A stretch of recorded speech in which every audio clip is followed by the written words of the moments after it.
പോങ്ങായണത്തിന്റെ സംഖ്യകാന്ഡം കഴിഞ്ഞു. നമ്മളിപ്പോൾ പോങ്ങകാന്ഡത്തിലേക്ക് കടന്നു. പോങ്ങകാന്ഡം അധ്യായം 2.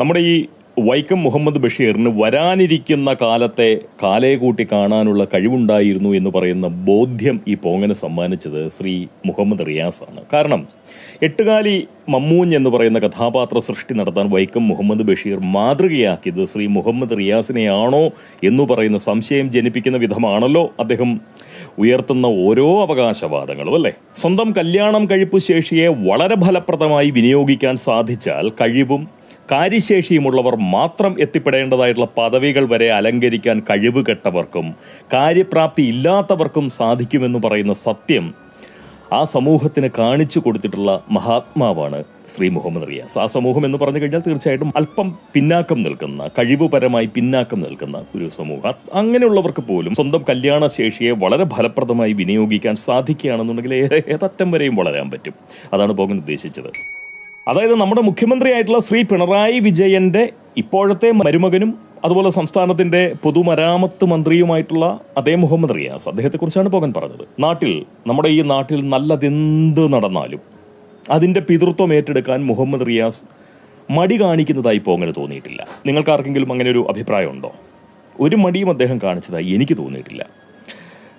അക്കാര്യത്തിലൊക്കെ സന്തോഷമേ ഉള്ളൂ കേട്ടോ. അങ്ങനെയൊക്കെ വേണം. ആ ഒരു മിടുക്ക് വേണം മനുഷ്യർക്ക്. വളരണമെങ്കിൽ, ജീവിത വിജയം കൈവരിച്ച് മരിച്ചു പോകണമെങ്കിൽ തീർച്ചയായിട്ടും ഇതുപോലുള്ള മികവ് വേണം, മിടുക്ക് വേണം. എന്തെങ്കിലുമൊക്കെ ആയിട്ട് തീർന്നു പോകാൻ, ചുമ്മാ തീരുന്നത് എന്തിന് എന്നുള്ളതാണ്. അപ്പോൾ ആ കല്യാണശേഷിയെ വളരെ ഫലപ്രദമായി വിനിയോഗിക്കാൻ സാധിച്ചത് കൊണ്ട് തരപ്പെട്ടതാണ് പലതും. അതല്ലാതെ ഇപ്പോൾ അദ്ദേഹത്തെ ഞാനത് പരിഭവമായിട്ടോ കുറ്റമായിട്ടോ അധിക്ഷേപമായിട്ടോ പറയുന്നില്ല. എത്രയോ പാർട്ടി പ്രവർത്തകർ, ഗംഭീര കക്ഷികൾ, സഖാക്കൾ എന്ന് പറഞ്ഞാൽ എത്ര നാൾ ഈ പാർട്ടിക്ക് വേണ്ടി അധ്വാനിച്ചിട്ട് ഇദ്ദേഹത്തെക്കാൾ പ്രായമുള്ള മനുഷ്യർ വരെ ദീർഘകാലം പ്രവൃത്തി പരിചയം ഉണ്ടായിട്ട് പോലും, അല്ലെങ്കിൽ പാർട്ടിയിൽ പ്രവർത്തിച്ച പരിചയമുണ്ടായിട്ട് പോലും, സാമൂഹ്യ സേവനം നടത്തിയിട്ട് പോലും അവർക്ക് ആർക്കും എത്തിപ്പെടാൻ കഴിയാത്ത അത്രയും വളർച്ച അതിവേഗം തരപ്പെടുത്തിയ ഒരു വ്യക്തിയാണല്ലോ മുഹമ്മദ് റിയാസ്. ആ ഒരു സന്തോഷവും ബഹുമാനവും തീർച്ചയായിട്ടും അദ്ദേഹത്തോട് എനിക്കുണ്ട്. ഇതും ഞമ്മൻ്റെ ആണെന്ന് ഫ്ലക്സ് അടിച്ച് പറയാനുള്ള സന്മനസ്സും അദ്ദേഹം തീർച്ചയായും കാണിക്കാറുണ്ട്, അല്ലേ? ഒരു മടിയും അദ്ദേഹം അത്തരം കാര്യങ്ങളിൽ, അത്തരം അവകാശവാദം ഉന്നയിക്കുന്നതിൽ ഒരു ചളിപ്പോ ബുദ്ധിമുട്ടോ പ്രയാസമോ നാണക്കേടോ അപമതിപ്പോ അങ്ങനെ ഒന്നും, ഒരു ആത്മനിന്ദയോ ഒന്നും അദ്ദേഹത്തിന്റെ ഭാഗത്തുനിന്ന് ആ മുഖത്ത് ഒരിക്കലും അങ്ങനെയുള്ള ഒരു വൈക്ലഭ്യം നമ്മൾ ആരും കണ്ടിട്ടില്ല. ഞാൻ കണ്ടിട്ടില്ല. ഇനി നിങ്ങൾ കണ്ടിട്ടുണ്ടെന്നുണ്ടെങ്കിൽ തീർച്ചയായിട്ടും നിങ്ങൾക്ക് അത് കമന്റ് ബോക്സിൽ ഒന്ന് രേഖപ്പെടുത്തുകയും ചെയ്യാം. ഒന്നും തനിച്ച് വേണമെന്ന ആഗ്രഹം അദ്ദേഹം പ്രകടിപ്പിക്കുന്നതായും പോകാൻ കണ്ടിട്ടില്ല കേട്ടോ.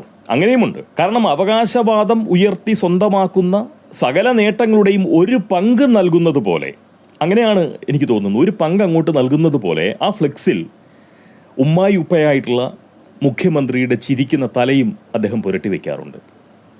രണ്ടുപേരും കേരളത്തിൻ്റെ തെക്കുവടക്ക് അല്ലെങ്കിൽ വടക്ക് തെക്ക് ഇരുവരും ചിരിച്ചുകൊണ്ട് അങ്ങനെ നിൽക്കും. ഒരു സന്തോഷമുള്ളൊരു കാഴ്ചയാണ്. ഒരു കുടുംബത്തിൽ അല്ലെങ്കിൽ അദ്ദേഹത്തിൻ്റെ കുടുംബത്തിന് എന്ത് സന്തോഷം നൽകുന്ന ഒരു കാഴ്ചയാണ്. എവിടേക്ക് തിരിഞ്ഞു കഴിഞ്ഞാലും, അല്ലേ, ആ മക്കൾക്കാണെങ്കിലും ഭാര്യയ്ക്കാണെങ്കിലും നോക്കുമ്പോൾ അവരുടെ ഭർത്താക്കന്മാരങ്ങനെ നിൽക്കുകയാണ് ചിരിച്ചുകൊണ്ട്, അല്ലെങ്കിൽ ഇരിക്കുകയാണ്, അല്ലെങ്കിൽ പതിക്കപ്പെടുകയാണ്. അന്തരീക്ഷം മുഴുവൻ ഫ്ലക്സായിട്ട്. മുഹമ്മദ് റിയാസിനെ പോലെ നല്ലതൊക്കെ സ്വന്തമാക്കണമെന്ന് പറയുന്ന, അല്ലെങ്കിൽ അങ്ങനെ ആഗ്രഹിക്കുന്ന മനസ്സ് സ്വന്തമായിട്ടുള്ള ഒരുപാട് മനുഷ്യർ നമുക്കിടയിലില്ലേ? ഒരുപാട് പേരുണ്ട്. അതുകൊണ്ട് തന്നെ അദ്ദേഹത്തിന് കാര്യമായിട്ടുള്ള വിമർശനങ്ങളൊന്നും നമ്മുടെ നാട്ടിൽ നിന്ന് അങ്ങനെ സംഭവിക്കാറുമില്ല. സ്വന്തം പിശകുകളും പിഴവുകളും അബദ്ധങ്ങളും കുറ്റങ്ങളും കുറവുകളും ഒക്കെ മറ്റുള്ളവർക്ക് ദാനം ചെയ്യാനുള്ള ത്യാഗബുദ്ധി കാണിക്കുമ്പോഴും ആദരവും അംഗീകാരവുമൊക്കെ സ്വയം ഏറ്റെടുത്തുകൊണ്ട്, അല്ലെങ്കിൽ അങ്ങനെ ഏറ്റെടുത്ത് അനുഭവിക്കാനുള്ള ആ സഹനശേഷി അതുപോലും അവർ സദാ പ്രകടിപ്പിക്കും. അത്തരം മനുഷ്യർ. അതുപോലെയാണ് ഇദ്ദേഹവും. ശ്രീ മുഹമ്മദ് റിയാസിനെ പറ്റി ഇപ്പോൾ ഓർക്കാനും ഇത്രയൊക്കെ പറയാനും കാരണമായിട്ടുള്ളത് മലപ്പുറത്ത് സംഭവിച്ചിട്ടുള്ള ആ ദേശീയ പാതയുടെ തകർച്ച തന്നെയാണ്. അതെല്ലാവർക്കും ഊഹിക്കാവുന്ന കാര്യമേ ഉള്ളൂ. അല്ലാതെ ഞാനിപ്പോൾ അദ്ദേഹത്തെ ഓർക്കേണ്ടതായിട്ടുള്ള പ്രത്യേകിച്ച് ഒരു കാര്യവുമില്ല. തീർച്ചയായിട്ടും ദേശീയപാത തകർന്നു. അവിടെ മാത്രമല്ല കേട്ടോ, കാഞ്ഞങ്ങാട് ഉൾപ്പെടെ കേരളത്തിന്റെ പല ഭാഗത്തും ദേശീയപാത നാശമാകുന്നതായി വാർത്തകൾ വരുന്നുണ്ട്. 2025 ഡിസംബറോടുകൂടി കേരളത്തിൽ കാസർഗോഡ് മുതൽ തിരുവനന്തപുരം വരെ 45 മീറ്റർ 6 വരി എല്ലാ നിലയിലും പൂർത്തീകരിക്കാനാകും. ഈ ദേശീയപാത തങ്ങളുടെ നേട്ടമാണെന്ന അവകാശവാദം ആവർത്തിച്ച് അങ്ങനെ അങ്ങോട്ട് ഫ്ലെക്സിലൂടെ അറിയിച്ചിട്ടുള്ള ശ്രീ മുഹമ്മദ് റിയാസ് ഇപ്പോൾ ഒന്നും തന്നെ പറയുന്നില്ല. നേരത്തോട് നേരം കഴിഞ്ഞു തകർന്നു വീണിട്ട് പാത.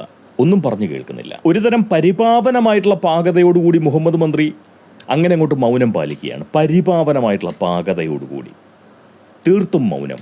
ദേശീയപാതയുടെ തകർച്ചയ്ക്ക് പിന്നിൽ ഭാരത സർക്കാരാണെന്ന മട്ടിലൊരു കുറ്റപ്പെടുത്തൽ ആ മൗനത്തിലുള്ളതായിട്ടാണ് ഈ പോങ്ങന് മനസ്സിലാവുന്നത്. പോങ്ങൻ അങ്ങനെ വിചാരിക്കുന്നു, ആരോപിക്കുകയല്ല, വിചാരിക്കുന്നു, വിശ്വസിക്കുന്നു. ഞാനത് തുറന്നു പറയുന്നു എന്ന് മാത്രം. പക്ഷേ നിർമ്മാണത്തിൽ ഓരോ ഇടത്തും എന്തൊക്കെ സാമഗ്രികൾ, ഏതൊക്കെ രീതി എന്നൊന്നും ദേശീയപാത അതോറിറ്റി നിശ്ചയിക്കാറില്ല. ഇത് തീരുമാനിക്കുന്നത് കരാർ കമ്പനിയാണ്. തട്ടിയെടുത്ത് സ്വന്തമാക്കിയിട്ടുള്ള കളിപ്പാട്ടം കേടായി കഴിയുമ്പോൾ കൂട്ടുകാരൻ അത് തിരിച്ചേൽപ്പിച്ച് മാന്യനാവാൻ നോക്കുന്ന ഒരു കുട്ടിയുടെ മിടുക്ക്, സാമർഥ്യം, അതുമാത്രമാണ് ശ്രീ മുഹമ്മദ് റിയാസിന്റെ ഈ മൗനത്തിൽ പോങ്ങന് കാണാൻ സാധിക്കുന്നത്. പോങ്ങൻ അങ്ങനെയേ കാണുന്നുള്ളൂ. സത്യത്തിൽ ഇതൊരു ചെറിയ കാര്യമല്ല. സംസ്ഥാനത്തിന്റെ പല ഭാഗത്തും ദേശീയപാതയ്ക്ക് പ്രശ്നങ്ങൾ സംഭവിച്ചിട്ടുണ്ട്. എന്നാൽ അതിന്റെ ഗൗരവം അത്രയണ്ടങ്ങ് മനസ്സിലാക്കിയ നിലയ്ക്കല്ല നമ്മുടെ മാധ്യമങ്ങളുടെ പ്രവർത്തനം ഇവിടെ സംഭവിച്ചു കൊണ്ടിരിക്കുന്നത്. സംസ്ഥാനത്ത് ഒരു പ്രതിപക്ഷമുള്ളതായി സർക്കാരിന് അനുഭവപ്പെടുന്നുണ്ടോ എന്ന കാര്യം എനിക്കറിയില്ല. എന്തായാലും പോങ്ങന് അങ്ങനെ തോന്നുന്നില്ല. ഒരുപാട് കാലമായി നമ്മുടെ നാട്ടിലൊരു പ്രതിപക്ഷ ബുദ്ധിയോടുകൂടി സംസാരിക്കുകയോ പ്രവർത്തിക്കുകയോ ചെയ്യുന്ന ഒരു കക്ഷിയെ കണ്ടിട്ട്. ഈ സാമൂഹ്യ ബോധം നശിച്ചു പോയിട്ടുള്ള സമൂഹവും സർക്കാരിന് ഒരു തരത്തിലുള്ള തിരുത്തൽ ശക്തി ആവുന്നില്ല എന്നുള്ളതാണ് സത്യം. നമുക്കത് കഴിയുന്നില്ല, നമ്മുടെ സമൂഹത്തിന് അത് കഴിയുന്നില്ല ഒരു തിരുത്തൽ ശക്തിയായി. അതിന് വേണ്ടുന്ന ഒരു പ്രതിഷേധമെങ്കിലും നടത്താൻ സമൂഹത്തിൽ നിന്ന് അത്തരമൊരു പ്രതിഷേധം ഉയർത്തിക്കൊണ്ടുവരാൻ അല്ലെങ്കിൽ ഉയർന്നു വരുന്നില്ല എന്ന് പറയുന്ന ഒരു ദുഃഖകരമായിട്ടുള്ള സത്യമുണ്ട്. ഈ രാഷ്ട്രബോധത്തെ സംബന്ധിക്കുന്ന ചില അടിസ്ഥാന പാഠങ്ങൾ നമ്മൾ മലയാളികൾ ഇനിയും പഠിക്കാനുണ്ടെന്ന മട്ടിലൊരു മനോഭാവം നമ്മുടെ കേരളത്തോട് കേന്ദ്രം വച്ചു പുലർത്തുന്നുണ്ടോ എന്ന് പറയുന്ന ഒരു സംശയവും പോങ്ങനില്ലാതില്ല. നമ്മുടെ ഈ കേരളത്തിന്റെ കാര്യത്തിൽ വെടക്കാക്കി തനിക്കാക്കുക എന്ന് പറയുന്ന കച്ചവട കൗശലത്തെ രാഷ്ട്രീയ തന്ത്രമായി പ്രയോജനപ്പെടുത്താൻ BJP ശ്രമിക്കുന്നുണ്ട് എങ്കിൽ മുഹമ്മദ് റിയാസിനെയും അദ്ദേഹത്തിന്റെ ഉമ്മായി ഉപ്പനെയും കേരളത്തിന്റെ ആകാശത്ത് ഇനിയും കുറച്ചു വർഷങ്ങൾ കൂടി ഫ്ലെക്സിപ്പെട്ട് കാണാൻ തീർച്ചയായിട്ടും കേരളീയ സമൂഹത്തിന് സാധിക്കുമെന്ന് പറയുന്ന ഒരു ആശങ്ക പോങ്ങൻ പങ്കുവയ്ക്കുന്നുണ്ട്. എന്തായാലും ഒരൊറ്റ അഭ്യർത്ഥനയേ ഈ പോങ്ങനുള്ളൂ. മാധ്യമങ്ങളും പ്രതിപക്ഷ കക്ഷികളും സർക്കാരിനൊപ്പമാണ്. നമ്മുടെ നാട്ടിലെ രാഷ്ട്രീയ കക്ഷികളുടെ നേതാക്കൾ ചാനൽ സ്റ്റുഡിയോയിലും അവരവരുടെ സാമൂഹ്യ മാധ്യമ അക്കൗണ്ടുകളിലും ഇരുന്ന് പൊതുജനങ്ങളെ പറ്റിക്കാനായി പരസ്പരം പോരടിക്കുമെങ്കിൽ കൂടി അവരൊക്കെ ഒറ്റക്കെട്ടാണ്. പരസ്പരം സഹായിച്ചും സഹകരിച്ചും സഹവർത്തിത്വത്തോടുകൂടി കഴിയുന്ന ജനസേവന വ്യവസായികളാണവർ. ഈ ജോർജ് സാറും ഷൺമുഖനും ക്യാമറയ്ക്ക് മുന്നിൽ പോരടിക്കുന്നത് കാണികൾക്ക് വേണ്ടിയാണ്, അല്ലെ? ആ പോരടി അവരുടെ തൊഴിലാണ്. അവർ തമ്മിലുള്ള ശത്രുത അഭിനയമാണ്. ഈ കാണികൾക്ക് മുന്നിൽ ശത്രുക്കളായി അഭിനയിക്കുന്നതിന് ഇരുവർക്കും പണവും പെരുമയും ഒക്കെ ലഭിക്കും. ക്യാമറ കെടുമ്പോൾ ജോർജ് സാർ പ്രകാശ് വർമ്മയായും അതുപോലെ തന്നെ ഷൺമുഖൻ മോഹൻലാലായും അങ്ങോട്ടേക്ക് കെട്ടിപ്പിടിക്കും. നമ്മുടെ നാട്ടിലെ ജനസേവന വ്യവസായികൾ തമ്മിലുള്ള പോരടിയും അണിയാളന്മാർക്ക് വേണ്ടിയുള്ള അഭിനയം മാത്രമാണ്. അണികളെ തമ്മിൽ തല്ലിച്ച് അവർ ശരിക്കും പറഞ്ഞാൽ രസിക്കുകയാണ്. സ്വാഭാവികമായും ദേശീയപാത നിർമ്മാണത്തിൽ ഈ അണിയാളന്മാർ കാണുന്നത് ജോർജ് സാറിനെയും ഷൺമുഖിനെയും ഒക്കെ ആണെങ്കിൽ ഫലത്തിൽ ആ പാത നിർമ്മിക്കുന്നത് മോഹൻലാലും പ്രകാശ് വർമ്മയും ഒക്കെ ചേർന്നാണ്. ഏത് എന്ന് വെച്ചാൽ എല്ലാ പാർട്ടികളിലുമുള്ള മുന്തിയ ജനസേവന വ്യവസായികളുടെ സഹകരണ ബുദ്ധിയോടെയുള്ള പ്രവർത്തനം. അണിയാളന്മാർക്ക് കാണാൻ കഴിയില്ല എങ്കിൽ കൂടി അതിനിയും തുടരും. ഇതിനൊക്കെ ഒരു അന്ത്യമില്ലേ എന്ന് ചോദിച്ചാൽ ഉണ്ടാവും. പൊതുസമൂഹം പ്രബുദ്ധത വെടിഞ്ഞ് പോങ്ങന്മാരാവുന്ന കാലത്ത്, അങ്ങനെ പൊതുസമൂഹം പ്രബുദ്ധത വെടിഞ്ഞ് പോങ്ങന്മാരാവുന്ന കാലത്ത് ഇവിടെ പാതകൾ പൊളിയില്ല.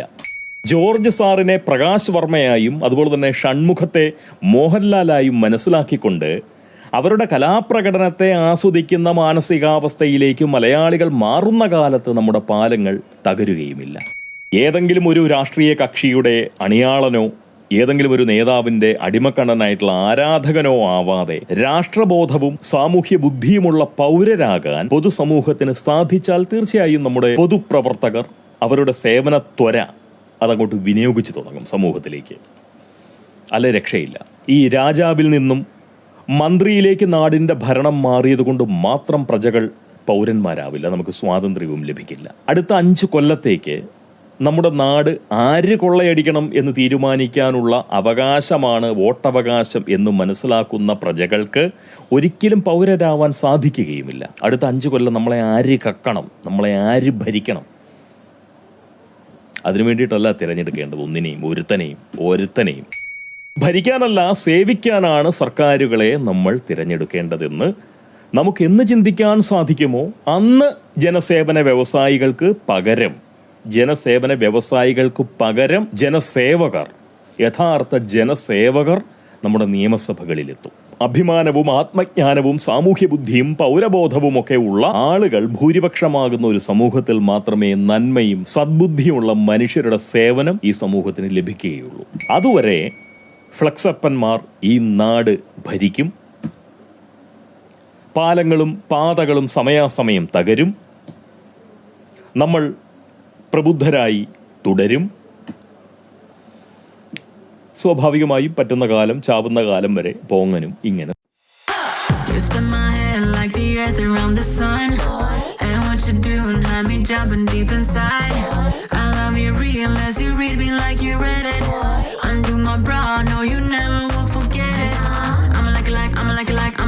I'm that it. And another.